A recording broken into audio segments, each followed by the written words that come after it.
Have you ever wanted to buy a 4-track off Craigslist, but were uncertain as to how to test the functions? Hey mom, keep it down. Try to rock it in the basement with the crowd. Alright, so the first thing first, you're going to just want to check all the faders. You're going to want to check out each channel, make sure each of the inputs is working. Check out the different faders, check out the different levels, check out the switches. As you can see here, with the meters, there's obviously sound coming through, so that's good. And the volume is adjusting with the different adjustments I'm making. So that seems to check out pretty well. And then I'm just checking the switches to see how this is set up. So when it goes to tape, it's cutting it from the meter. When you go to mic line, you can see the level coming in.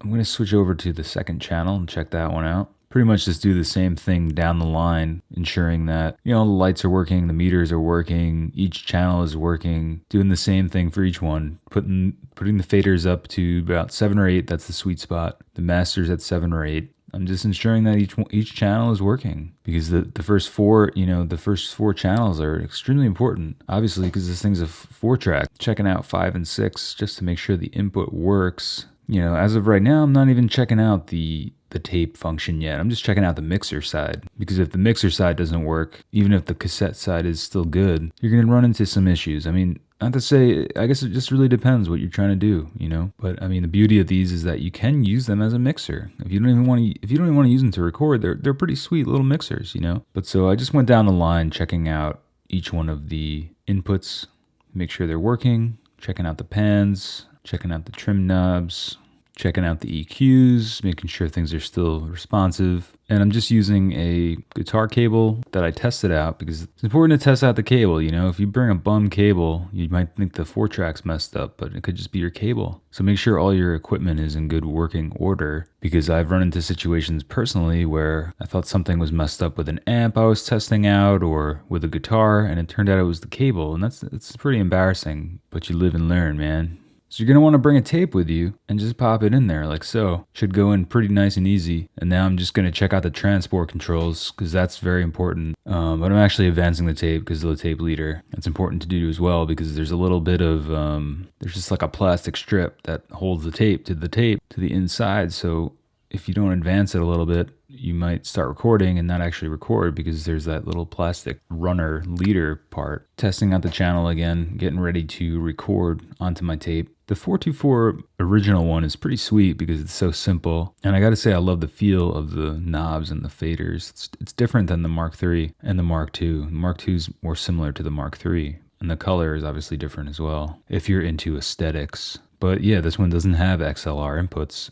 So that's something else to take note of, is if you have if you're going to test a machine that has XLRs, make sure you bring an XLR cable in order to test out the XLR inputs. But like I said, if an input is down, it's not the worst thing in the world, but it could be an indication that the machine wasn't well taken care of, or an indication of more problems to come. All right, so right now I'm just recording. I'm just kind of messing around, testing out the different functions on the tape transport. The tape cue on this one is pretty sweet. I like that it's all in one little area there. I don't know, it just makes more sense to my brain. Again, I checked out all the mixer functions, and now I'm starting to check out the record functions and just making sure that I can record. I'm just recording, a little bit of guitar on each track, because I want to make sure all the tracks work properly. Check out the mixer side. Don't even worry about the tape side, because if the mixer side doesn't work, you might have a problem with the tape side. But maybe somebody just used this thing as a mixer and never used the tape side. That's actually what happened with my Mark III. I got it for $50 from some guy that claimed he never used the tape side, and I believed it, because aside from just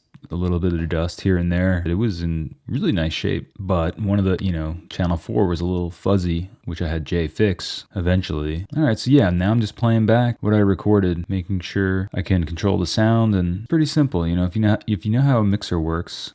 And two, it's a matter of just testing things out, and if you want to play it back, you gotta switch it into tape mode, because you could think, oh man, this thing doesn't work. But that's an important part to I should probably clarify, is that when you're testing out the mixer, make sure the input switches are on mic line, and when you're recording, and then when you're playing back what you recorded, you have to switch it over to tape, because the mixer controls both inputs of the mixer as well as the tracks of the tape. I'm just going down and recording on each track. As you can see, 2 and 3 are both playing right now. Trying to test out 5 and 6. Just checking out the transports one more time. Like I said, these buttons are a little bit sticky. I don't know if that's everybody's. Maybe you can let me know if yours is like that. But in comparison to the 3, Mark III, the buttons are a little more, they take a little more finger strength. Hey mom, keep it down.